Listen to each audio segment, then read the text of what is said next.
Good morning, everyone. I'm Muriel Bowser. I'm the mayor of Washington, D.C. Today, I'm providing a situational update regarding the district's response to COVID-19. Today, a substantial portion of our time will be spent on an important recovery issue. I'm joined today by at-large Councilmember Anita Bonds, who is the Councilmember at-large for Housing for the Council of the District of Columbia, Dr. LaQuandra Nesbitt, Deputy Mayor John Palchicchio, Director of the Department of Housing and Community Development, Polly Donaldson, and the Director of the Department of Human Services, Laura Zeilinger. I'm going to start by providing a important update on our metrics that you can follow each day at coronavirus.dc.gov. You will note there's only one of the metrics that we follow daily in the red, and that number is improving. I want to thank DC residents for continuing to respond to DC contact tracers. And for continuing to follow social distancing, masking, and good hand hygiene to help stop the spread of COVID-19. I also want to report on our progress. You will note that 185,000 plus DC residents have received at least one shot, so they're therefore partially or fully vaccinated. And you can follow the bar graphs that show how many people are being vaccinated. So fully vaccinated DC residents are now 14.9% of our population. We're asking everybody to pre-register for your vaccine appointment. Let me go back to that number one more time at 855-363-0333 by phone, or go to vaccinate.dc.gov to register. Just another quick update about upcoming faith and vaccine clinics, and we're very thankful to these houses of worship for partnering with DC Health to bring vaccine closer to where people live and worship. The Shrine of Sacred Heart in Ward 1 has upcoming vaccine clinics on this April 14th and 17th, and next week on April 22nd and April 24th. St. Luke's Catholic Church in Ward 7 on Wednesday, April 28th and Thursday, April 29th at the end of the month. And Emory Fellowship United Methodist Church in Ward 4 on Friday, April 30th and Saturday, May 1st. To date, 2,900 people have been vaccinated through faith and vaccine events. So today begins the day where all people in the district who are 16 years old and older are eligible to receive the vaccine. So go to vaccinate.dc.gov to sign up, and you will be invited to an appointment according to your priority group. We are also approaching the time when everyone in the region is eligible in their home state as well, where we'll be on the same page. So we are encouraging you to pre-register where you live. Obviously, you know our number, vaccinate.dc.gov, 855-363-0333. In Maryland, for Maryland residents, it's covidvax.maryland.gov.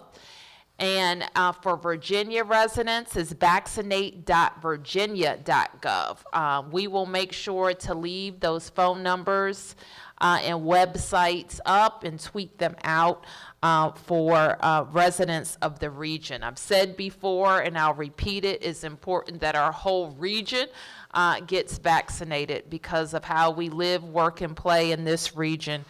We want everybody to have the protection of a vaccine. I also want to call to the attention of DC residents that FEMA is making a very important relief program available for DC families who have funeral expenses related to COVID. And this is a direct program with FEMA. I have asked my team at the OCME and at the EOC, our Homeland Security Division, to make sure that we are sending reminders to families that this program is available. So please go to FEMA.gov or call directly 844-684-6333 to understand the benefits of the program and how you may apply. Now let me turn to a very important program that we are announcing today called Stay DC. And it means that this program is aimed at helping people stay in their housing who have been impacted by COVID. We know that many residents, through no fault of their own, have lost significant amounts of income over the last year, and many families have made difficult decisions about how to spend their money. And we know that not all families have the income that they need to pay their bills. So what we are announcing today will help us get out $350 million in rental assistance and other programs to address housing instability in the district. The new program will build on multiple programs that we've had in place, and it will expand others, and during the public health emergency to address housing instability. So we have already talked to you about the $1.5 million available for tenant-based rental assistance, $20 million for the COVID-19 housing assistance program, $11.5 million for housing stabilization grants, $1 million for mortgage assistance, $14 million for the emergency rental assistance program, ERAP, $27.2 million for the emergency solutions grants, and $16 million for the low-income housing assistance for energy programs. The funding for DC Stay, as I mentioned, is approximately $350 million and is a combination of funds from the December Congressional Appropriations Act as well as the American Rescue Plan.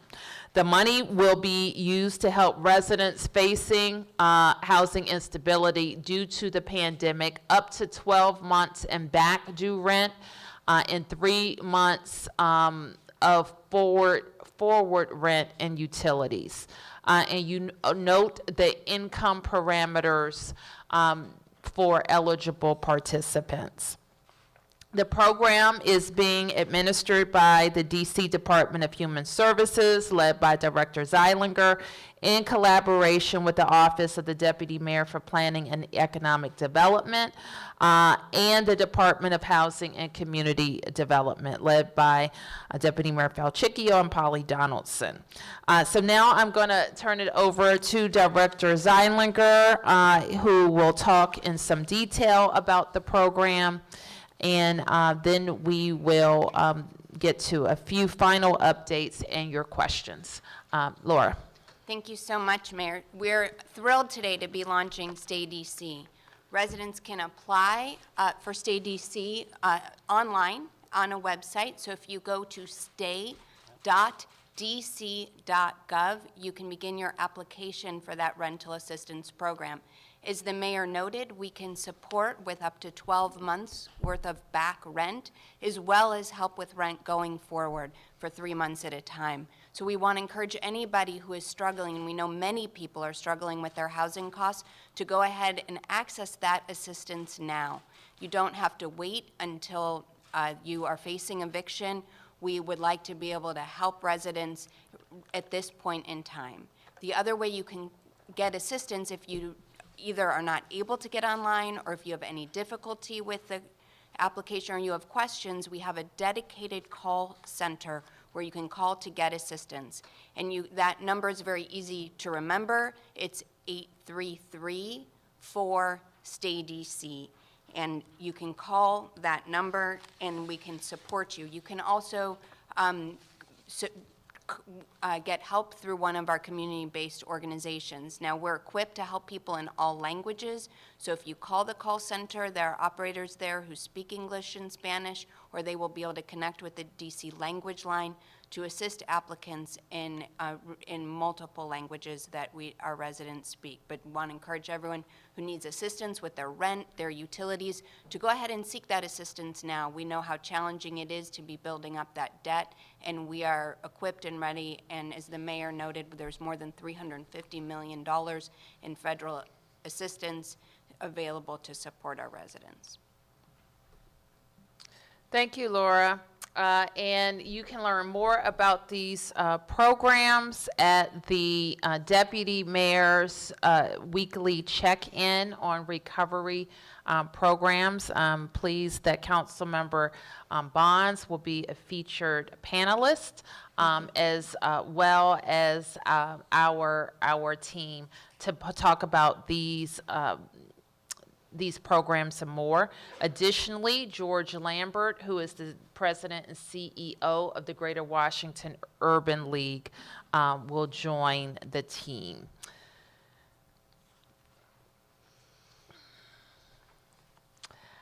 We have, I was pleased to speak with a number of our LEA leaders last week with good news that my upcoming budget, though still in progress, we will include an increase to the uniform per pupil student funding formula, which largely drives our school investments.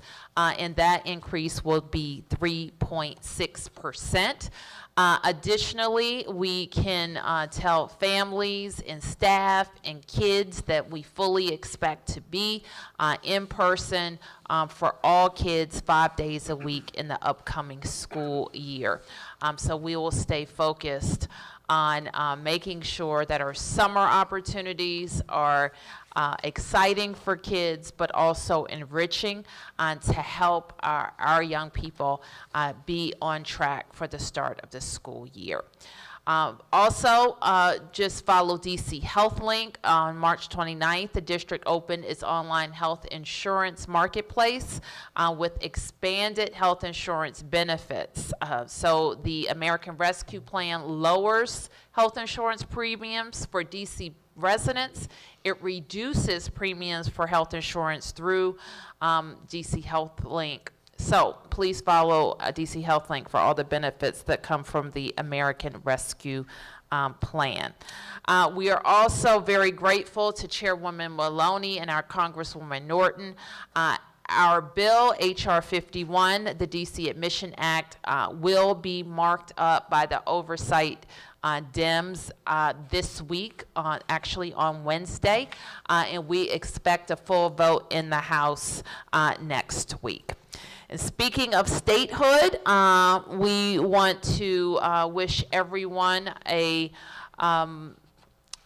much-needed Emancipation Day and a bit of a break. And it's on a Friday.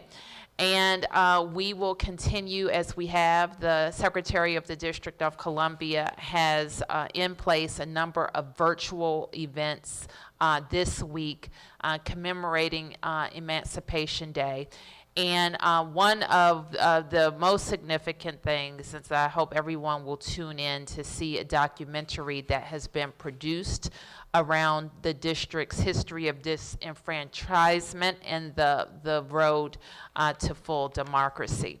And that's going to air on WUSA 9 this Friday at 4 p.m. and on our network, DCN, at 8 p.m. So please stay tuned on Emancipation Day. So with that, we will take your questions.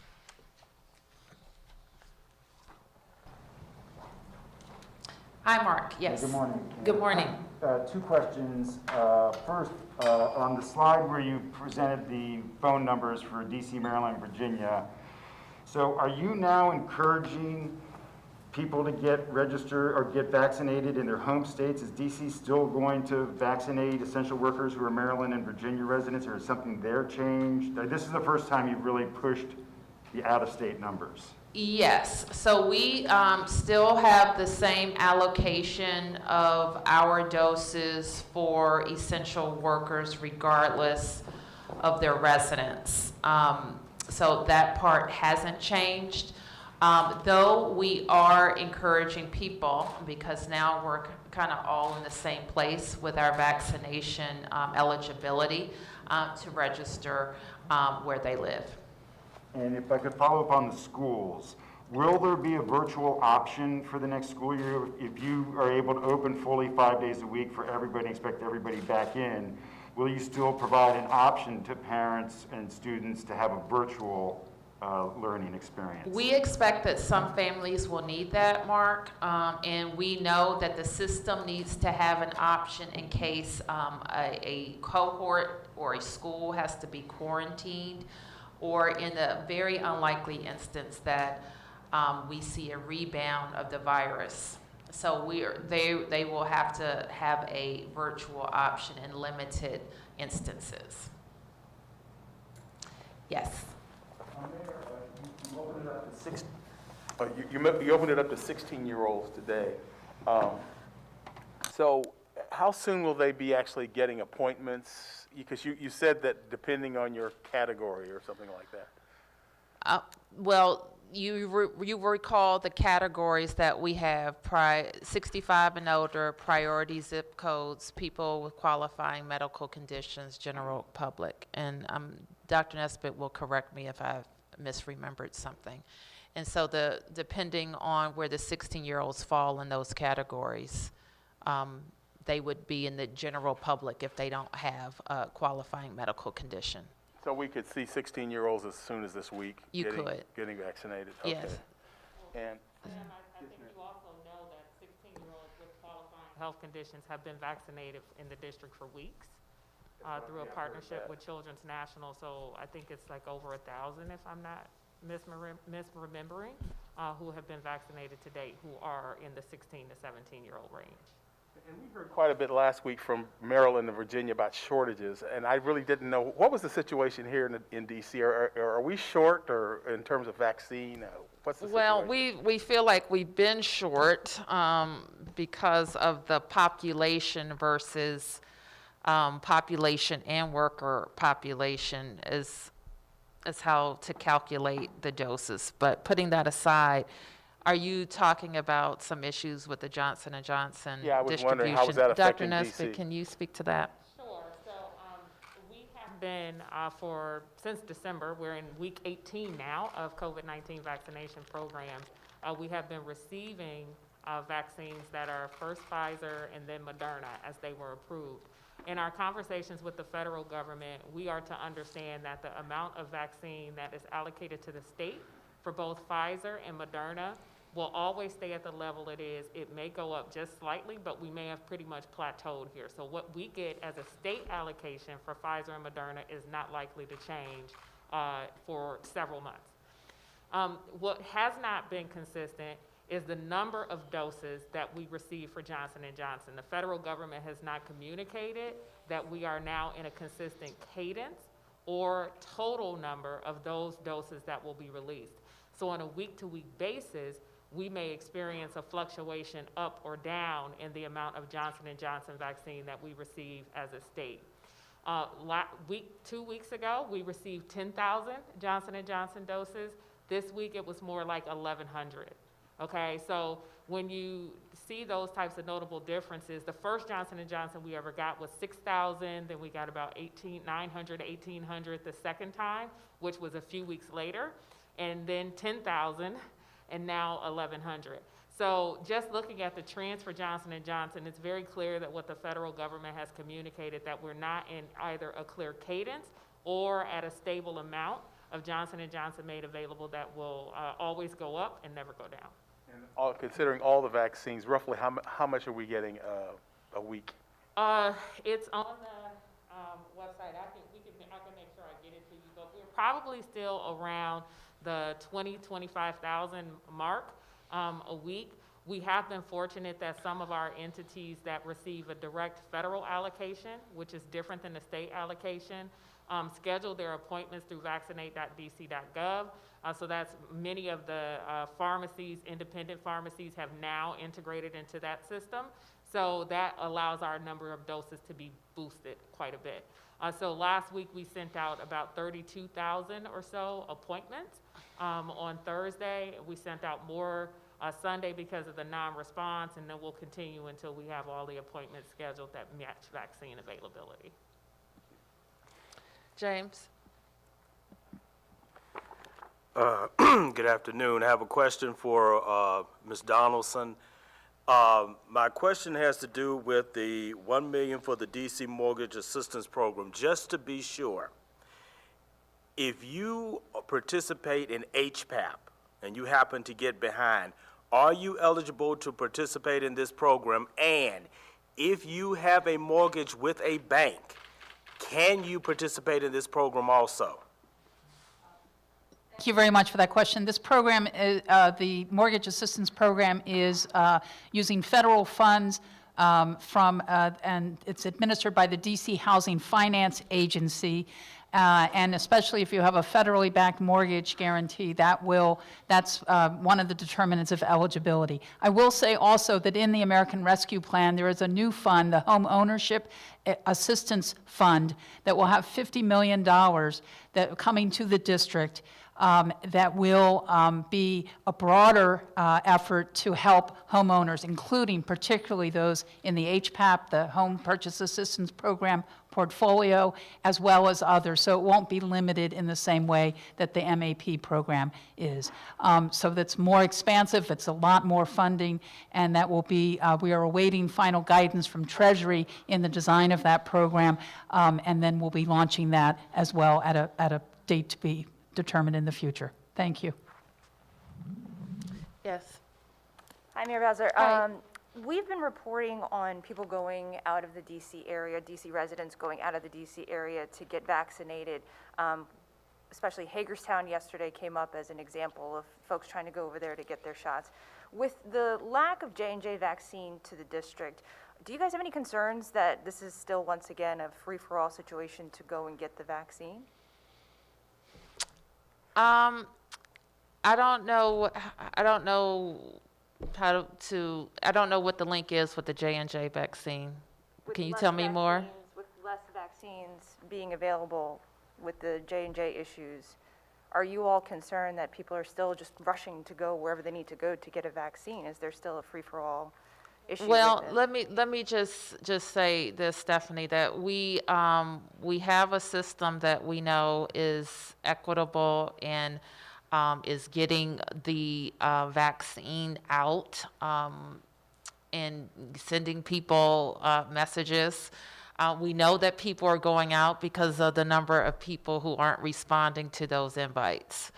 But do I think that people are going to go outside of that system and try many systems? I mean, I think it's pretty clear that people will do that. What are some of the efforts to actually reach people at their homes, the ones who can't go to Hagerstown, for example, or can't go to any of the district sites to try and get their vaccination there? You mean people who can't leave their homes? Correct. Let me ask Dr. Nesbitt to speak to that. Again, we have been focused on vaccinating DC residents in DC and not as the leadership of the city encouraging people to go to Hagerstown and to wait online for several hours. Last week, notably, anyone who was in our pre-registration system that lived in a priority zip code received an appointment. Whether they were over 65, 18 to 64, with a qualifying condition or an essential worker, if they lived in a priority zip code, they all received an invitation from us to schedule. So we do have the ability, as Mayor Bowser said, to meet our equity goals and to reach out to those individuals. Where we need more assistance is for people to respond using the manner that they ask to be communicated to, either email or phone, or to remove themselves from our pre-registration system if they have gotten a vaccine somewhere else. In terms of on-site, residential site vaccines, we have been at it for several months now, vaccinating people who live in public housing in partnership with the DC Housing Authority and Hopkins Medicine. We hope to, by the end of this week, launch a registration system for people who are 100% homebound or who have significant mobility limitations to be able to vaccinate them in their home. And we have already begun to identify individuals to actively reach out to them who are homebound or have significant mobility limitations in partnership with the Department of Healthcare Finance and the Department of Aging and Community Living. 2 follow-up questions to that. Yes.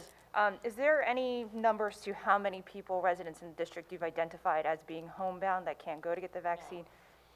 And then the second question is, it sounds like you're saying there really is an issue with people not taking themselves off the list. Can you talk a little bit more about that? Sure. So as you all know that we send out invitations. Sound for Dr. Nesbitt. Hold on 1 second. Okay. Okay. We reach out to people to schedule their appointments. You can, let me start upwards a little bit further. You can register 24/7 on vaccinate.dc.gov for an appointment. And you can select how you would like us to send you your invitation to schedule an appointment. You can do that via email or phone. And then we have hours of operation that we've posted for our call center. They're open 7 days a week. The hours vary on the weekend at 1-855-363-0333. When people pre-register in that system, we then select them to be able to schedule an appointment. If people are remaining in that pre-registration system who have already been vaccinated, you got vaccinated at your doctor's office that's affiliated with GW or Howard University, you were vaccinated because you chose to go to Maryland to stand online at one of the federal centers, or you were vaccinated through one of the community health centers that has its own cache of vaccine, right, and doesn't schedule with us. If you don't remove yourself from the system, we are going to still have the potential of randomly selecting you to schedule an appointment. That takes away from other people who have not been able to access a vaccine through other means from them being able to be selected. So we only want people who are still in need of a vaccination appointment to be in our system. If you have been vaccinated somewhere else, you can send us an email at vaccinate@dc.gov and we will remove you from the list. But that is extremely helpful for us for only people who still need a first vaccination appointment to register in our system. So what's the backlog like? What do you mean by backlog? I mean, how many people are on that waiting list right now that haven't responded, that are just, those appointments I are just think, sitting was there? that not presented in the slide deck? It's No, around that, how 100 many people are in the system? How many people didn't remove themselves? We don't We know don't that. know. We don't know that. Okay, so we don't know how many are waiting, how many appointments are, could go to somebody else? Well, they do go to somebody else. So like if, what day is it, Thursday that they Yes. go out? People have 2 days to respond. And if they don't respond in those 2 days, then they fall off and those appointments go to somebody else. Well, it's a It 2-day, does. it's a delay. Like, so we had to hold that for 2 days. So that's 2 days taken away from somebody who was waiting. But we don't know how many appointments are being held up because of that. Well, we can tell you like last week how many we didn't get. I don't think we have that right here, but we can tell you like after 2 days how many we had to send out. But we oversend to guesstimate how many people won't respond. You see what I'm saying? Trying to minimize that 2-day gap. You follow me? Thank you. Yep. Well, Yep, Julie. I think just now you were about to tell us how many people are currently pre-registered who haven't gotten an invitation yet. Can you tell us how many there are and at the current pace, how many weeks it'll take for those people to get appointments? Do you have that? We can't tell you at the current rate or how long it will take those people to get an appointment, Julie.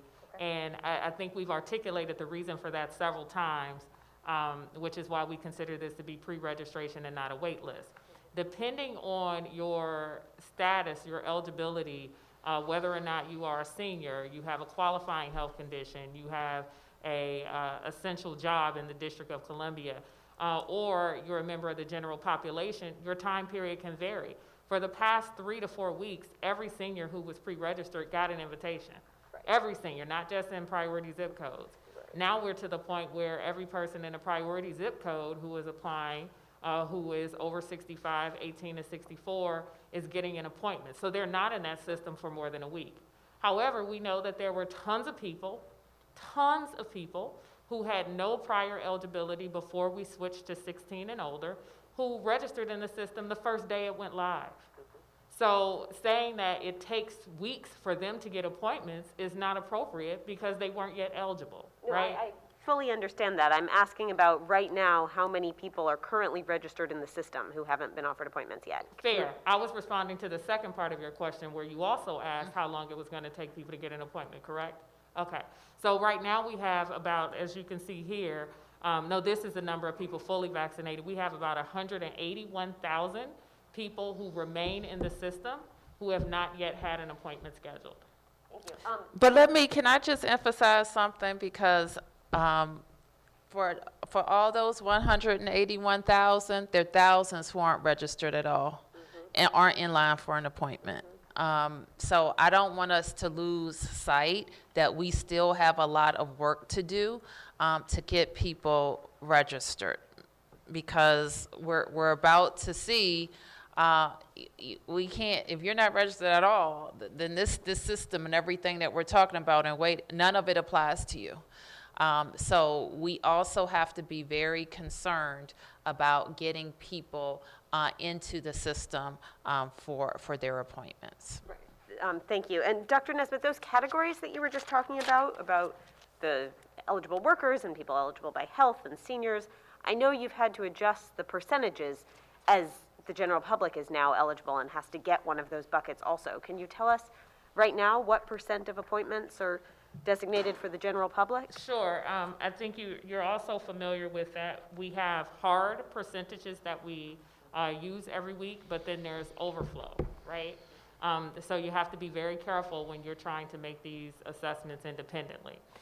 So when we were at seniors, people with qualifying health conditions, and essential workers, 50% of the doses went to people in priority zip codes, and then 50% went to people who were either citywide or that small non-residential. Within that 50%, there's a breakdown of 20, 20, and 10%, right? 20% for seniors, 20% for individuals with a qualifying health condition, 18 to 64, and then 10% for essential workers. And that was on both sides, right? So you have a total of 40% going to seniors, a total of 40% going to people with qualifying conditions, and a total of 20% going to essential workers. Well, now that we've made progress and we've activated the general population, those percentages will change.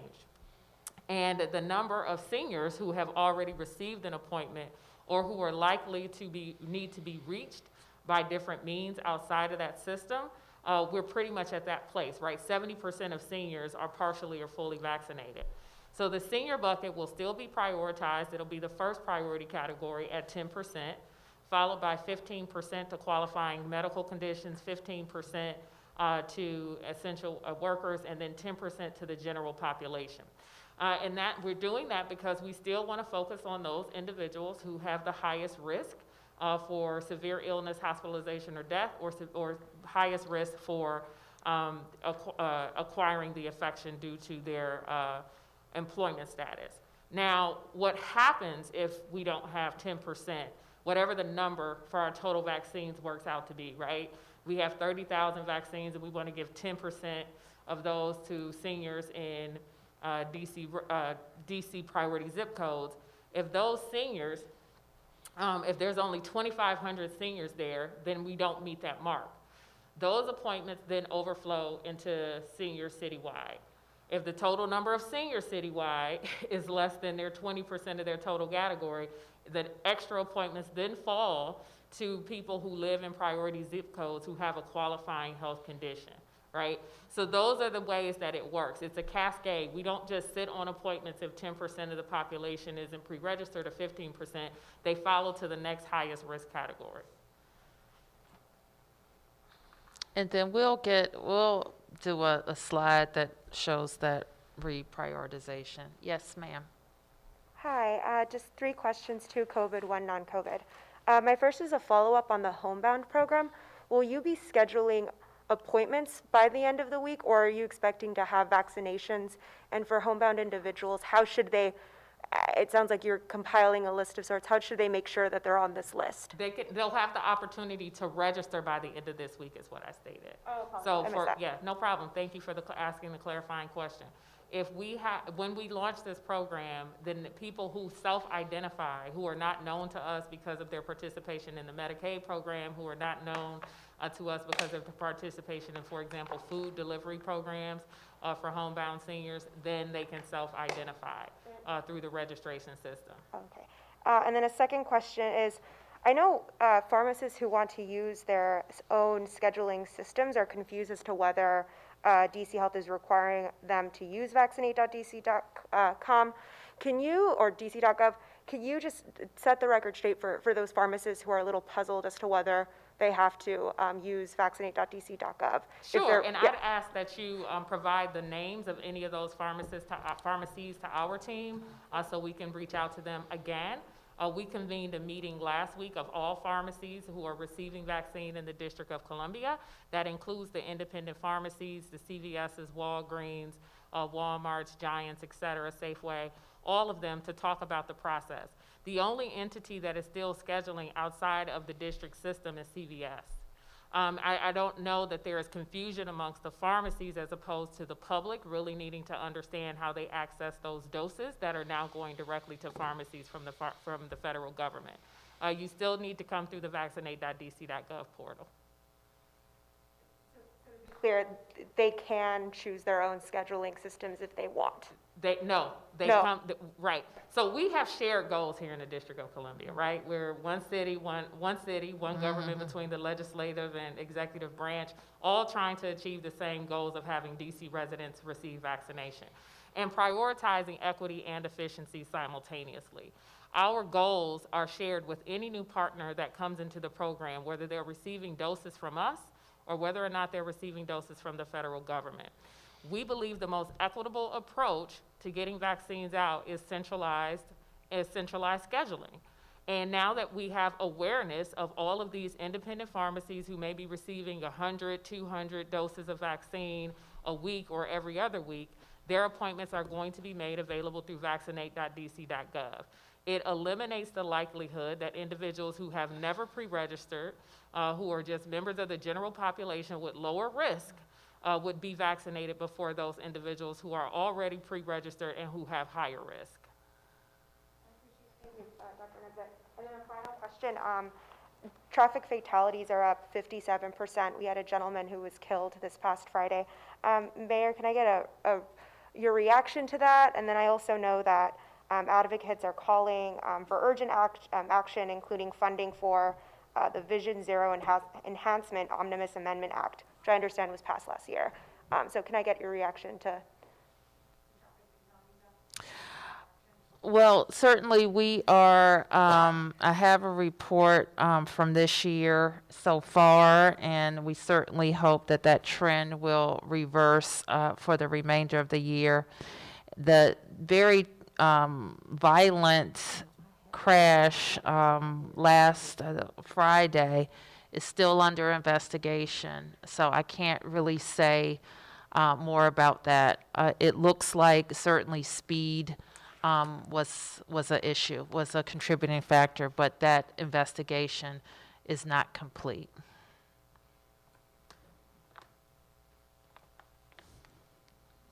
Yes, Mark. Clarifications on a couple Yep. of numbers and then 2 off topics. So Okay. when you put up the number 14.9%, either fully, is that fully vaccinated? Fully is how we report it. So does that include everyone in DC who's been possibly vaccinated out of state by private doctors, by people other than DC? Is that, or is it possible that? In theory, it should, Mark. And the system is designed that way, but we know, yeah.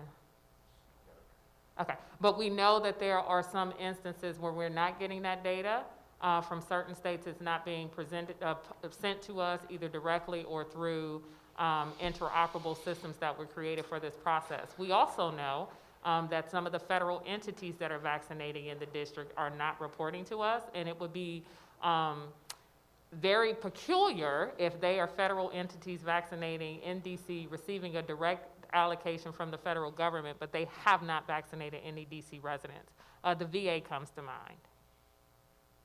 And on the, back to Julie's questions about people on the wait list who haven't gotten a notice or are not responding to them, I thought when you first rolled it out, you said if somebody was on the list and got offered 3 times and didn't respond 3 times, and they're dropped off the list. Correct. So Okay, has anybody been dropped? Do you know how many people have been dropped off? none. No None people yet. have been dropped off the list through that process because no one has received 3 invitations for an appointment. Okay, thank you. And then on off-topic questions, Mayor, if I could just follow up on the questions about, there was a traffic fatality, there was a pedestrian fatality recently, and I guess people just want to know, you were ending the program where you lowered some of the speed limits to 15 miles per hour to local traffic only closings. What can you tell safety advocates, people who want to see something done in light of these recent accidents and the growing numbers of fatalities? Well, certainly, Mark. I don't know what that has to do with are you talking about slow streets? Oh, you linked them, and I don't see the link. Okay. Well, I don't know that too many people were satisfied with that program, but hopefully we can look at it more closely so it can come back in a more effective way. That's what I would say about slow streets. There was a baby who was killed in a crash on a 4-year-old near Kennedy Street, and recently, this past weekend, what I'm addressing today was a cyclist who was killed. There were 5 other cars involved as well. And I think, and I don't want to get ahead of official investigations, and we will always look anytime we have traffic incidents. I get a report about traffic fatalities just like I do about other losses of life, including homicide in our city. We always want to look to see if there's something that could have been done, certainly from the city's perspective, to change that outcome. And that's what we will do in these cases as well. And so the types of things that you look at is the road itself, the engineering of the road, the traffic signals, the enforcement of whether it's speed cameras or red light cameras. Any of those things contribute to the crash. Some cases we find that they do, other cases we don't. And so any loss of life certainly is tragic, and we want to know if we can improve outcomes for people who are riding bicycles, walking across the street with their mom, or driving, being a passenger, riding the bus. And so we want everybody to be safe on the roads. And then my last topic, just about hearing complaints from members of the council about cancellation of the EOM council phone briefing that has been going on during COVID. I'm just wondering what you say to the council members about that, and if Councilmember Bonds might want to react to that. No, certainly. As you can see, we talk all the time. We'll continue to talk on all of the issues that are important. But I also think it's important. We have been hosting a call for a year, and that we are going to get back into some regular order. And that includes, even for you guys, that we've been coming to this room and talking for an hour, and some regular order from us is to go out in the community.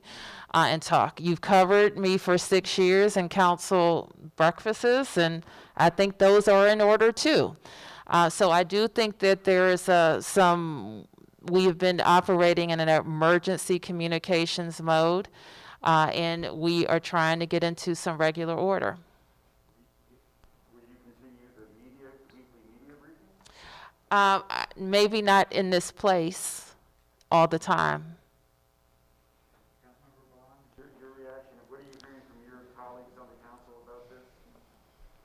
Well, of course, my colleagues and I enjoy very much having the option to speak directly to the executive side of our government, and we want to do it whenever we can. There have been some concerns about what has happened. We were dependent on this weekly conversation, but we also submit questions in writing, and so I think that avenue is still available to us, and we will use it. But most importantly, we really are looking forward to the breakfasts again. And I'm just hoping that the breakfasts can happen more frequently than just once a month or thereabouts. I think we're at a point where it would be very wise for us to have a check-in on a more regular basis. Sam? Yes, question for Councilmember Bonds as well. Your bill passed last week, basically making an exception for evictions for health and safety. I'm just curious about that. Why did you think it passed as it did? And then, should there be other exceptions for evictions? Yes and no. The bottom line for the legislation was to make sure that individuals would be safe in their home and that they had a home that was safe. And so that was the nature of the legislation from last week. Want to make sure that people are not intimidated, are not suffering from assaults, which was the case in a few instances that were called to our attention. The eviction itself, I think as time continues, we are seeing that it is problematic.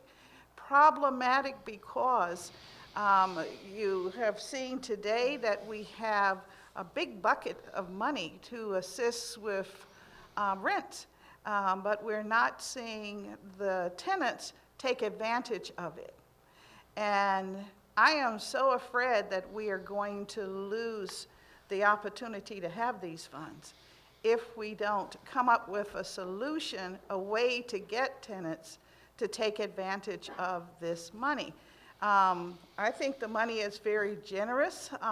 If I were in a situation where I'm suffering from the effects of coronavirus, I would be concerned about having a moratorium for over a year, not having the ability to pay my rent. And then I would think about, my goodness, this is a fund that also will pay in advance a few months. So I'm really appealing to all of our tenants to take advantage of this money. It is not very savvy on our part to not do that. This is taxpayers' dollars, and we want to make sure that we use it wisely. So that's my plea to tenants across the city. Is there something that keeps because obviously the landlords would be interested in having the tenants get the money. Is there something that's keeping the landlords from either pushing the tenants to get it or saying, help this person out? Probably the moratorium. I mean, we've seen it not just with rent, but also with utility payments. Mm-hmm. And so there is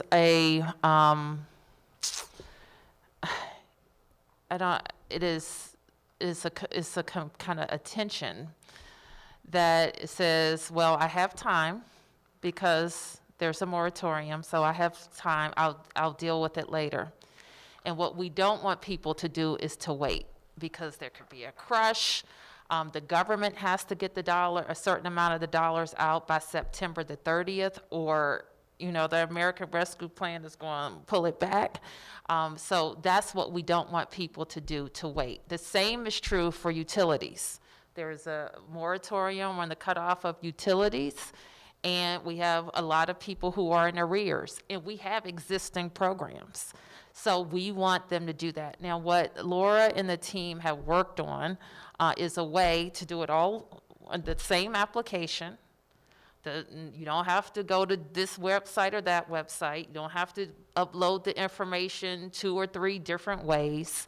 And the system is designed, and Laura, you correct me if I'm wrong, to tell you what you're eligible for. We've already had this morning, since we did our announcement, more than 50 people going in and beginning to apply, and that's what we want to see, that the relief is there. And we're standing by, and we're beginning to take applications. Landlords can apply on behalf of their tenants, and it will ping the tenant to then go ahead and upload their information. And when tenants apply, it will go ahead and reach out to the landlord so that they can verify on their end as well. And we can provide a range of assistance, utility and rent relief through our portal. The landlord can apply. I've been hearing from landlords complaining, that I guess they're not motivated. Can the landlord now apply on behalf of a tenant? So yes, a landlord can go on to state.dc.gov, and the tenant still needs to consent to the application before the funds are released, but the landlord can go on and initiate. And we're also partnering with landlords, so we will support landlords to help their tenants apply as well, so that we can get that relief out into community. Is that new? So this program, the web portal that brings those business processes together is new. Landlord chat has been available to landlords for some time now, and Director Donaldson can speak to the chat program. Yes, landlords can apply to the CHAP program. They do also need to gather and tenants need to confirm the information about need related to COVID, as well as financial need. And then, in addition, they have to acknowledge the rent owed. In other words, that there is back rent owed as well for the CHAP program. Yes, James? I have a question for you, Mayor, and a question for Dr. Nesbitt. Okay. Start with Dr. Nesbitt. Dr. Nesbitt, in Maryland, Prince George's has the lowest number of people that have been vaccinated. However, many Prince Georgians work in the district, and some of them have taken advantage of district programs in terms of inoculation. Have you communicated with Dr. Ernest Carter at the Prince George's Department of Health in terms of that fact and maybe statistics in regards to that? And Mayor Bowser, on off topic, earlier this year, the House of Representatives voted to grant you floor privileges. Will you be taking advantage of floor privileges during the week of April the 19th in terms of the DC Statehood bill? And I don't know whether you had that same privilege in the Senate. I don't know that. And are you aware, do you have that same privilege in the Senate? I do believe I do. I have engaged in a lot of lobbying on statehood, and I will continue to do that. I don't know that I will be doing it on the floor, but I will be heavily involved. Prince George's County, Yeah, Dr. Nesbitt. It's an excellent question, because it gives us the opportunity to sort of emphasize in terms of where we are and why it's important that 100% of doses that come into the district, that we have the shared goal of getting those vaccines into district residents. I appreciate that you cited that Prince George's County has the lowest percentage of individuals fully vaccinated in the state of Maryland, but last week we were lower than Prince George's County here in the district.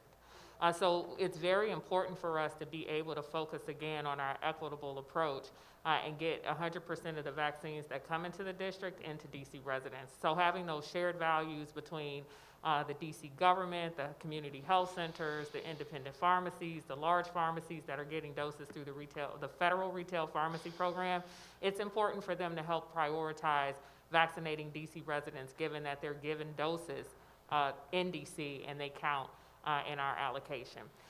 The other piece that I'll answer to that is that, yes, I speak to Dr. Carter. We talk about a lot of things.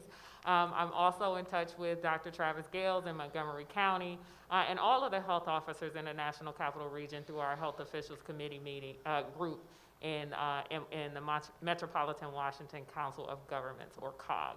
But yes, we have a lot of conversations and communication with Prince George's County, as well as Montgomery County, Maryland, about Okay. vaccines and other topics. All right, last one, Stephanie, and then Julie. Mayor Bowser, I have an off-topic question. Okay. This is an important topic, though, for the city. We've been covering an increase in younger people involved in more violent crimes in the district, and we know about the increase in carjackings, but teenagers are leading the way. We had the Nats Park fatality, and then last week we learned of another fatality by CM 14th Street's Northeast, involving what the family of the victim says were two teens who stole a grandmother's vehicle. My question for you, we did talk with the Department of Youth and Rehabilitation Services that said on the back end, one of their things that they're doing is trying to bring their programs back from virtual to more in person, trying to reach those kids. In the district, what are you all doing on the front end to address this issue and these teens? Well, we want all the kids involved in in-person activities as well. We will continue to work with their families to keep them engaged. We have a substantial number of young people who we're trying to make sure they can have a summer youth employment opportunity, council member. We have 10,000 that we know are funded, and we're going to work on another 3,000 who have also signed up. So the kids want to stay engaged, and we want them to be engaged in those programs as well. But when we know we have young people who are violent, who have access to guns, and who need extra help, we have to make sure that we are targeting them. Our Building Blocks initiative will also focus on those young people when we know that they are likely to be victimized or likely to be perpetrators of a crime.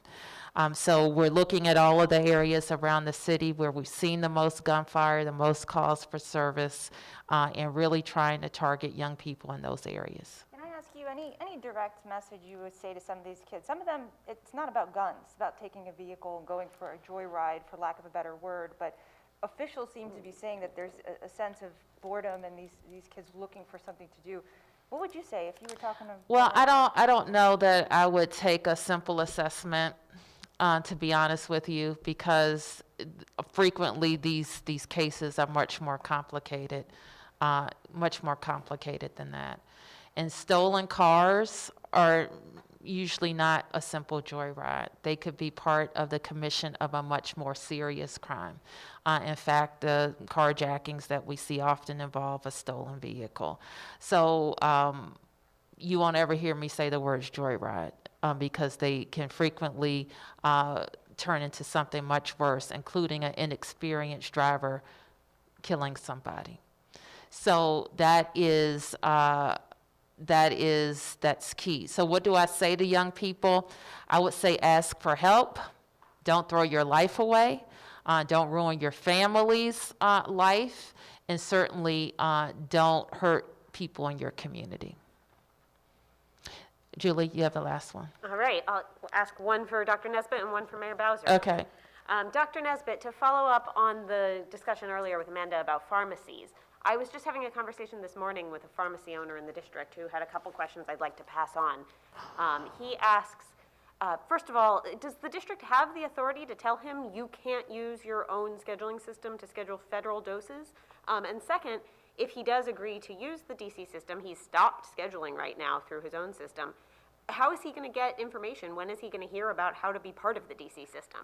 Well, he can. Let me just jump in, Dr. Nesbitt, because it sounds like this is a specific questioner. I don't know if it's the same questioner that Amanda was referring to, but let's deal with his questions directly. Dr. Nesbitt has already explained, and as we've explained here 1,000 times, And people have asked us in 1,000 different ways, shouldn't your system be more equitable? Shouldn't your system not require people to figure out where to call or how fast to call or who calls the fastest? Shouldn't that be the system that you have in place? And that's what we built, and that's what we want to have in place, and we want our pharmacies to participate in that system as well. But does the district have the authority to say if you're getting federal doses, you can't use your own system to schedule those doses? So Julie, the best answer to that is we have been charged to be responsible for vaccine allocation in the District of Columbia and for getting our residents vaccinated. As you all know, on the dashboard, we have 80.7% of the doses that have been allocated to the district have been administered. It's over 92% for the state allocation. It's in the 30s for the federal entities, right? So I think we need to give some attention to whether or not whatever approaches are proposed by other entities are not determined to be as efficient as the processes we have in place, and what the actual goals of the federal programs are and how they align with our DC mission and values. Thanks. Great point. And Mayor Bowser, my last question, the Department of Employment Services, as you know, has had a number of problems with people accessing their unemployment benefits. Do you know right now how many people are still affected by that and what the timeline is for solving those problems? Which problem? Which for people who have some problem that they have to rectify? In trying to access their unemployment benefits. They're not getting their benefits. That is I can't answer that question because there are people, as you know, who get captured in the system for one reason or another that need to provide additional information. Something needs to be investigated. Are you talking about that group of people? I guess so, yes. Well, that wouldn't be, well, your question, don't you know? Who are you talking about? Yes, do you know how many people right now are eligible for unemployment benefits that they've applied for that they're not able to get? I don't know if they're eligible, okay? Or they could be eligible if they provide the information that's needed. So that's I don't know what that group is offhand, but Unique would know. Dr. Morris Hughes would know. I mean, the group of people I'm talking about have been kind of, I'm not using the right word. She has a word that she uses, but they've kind of been captured in the system for needing more information, for possibly not being eligible, for having some fraud. It could be any number of reasons.